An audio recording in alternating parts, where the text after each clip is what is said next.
Bakit si Sara Duterte pa rin ang pinaka-pinagkakatiwalaan? Impeachment complaint against Vice President Sara Z. Duterte.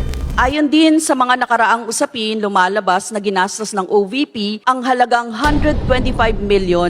Kaliwat kanan ng batikos.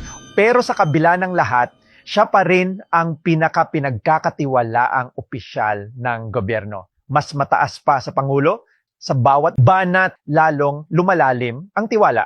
Bakit? Dahil hindi kailangan ng PR team para kilalanin ang tunay na leader. May paninindigan, may tahimik na lakas at hindi tinatablan ng ingay ng politika.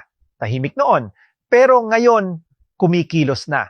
Isa-isa na niyang ine-endorso ang mga kandidatong alam niyang may prinsipyo, mga senatoriable ng PDP laban, pati lokal na leader. Parang agila, matalim ang paningin, tahimik sa ere, pero handang umatake kapag kailangang ipaglaban ang bayan. Nakamasid, naghihintay, pero handang kumilos at sa mga darating na panahon, baka siya rin ang muling tatawagin ng bayan, hindi ng partido.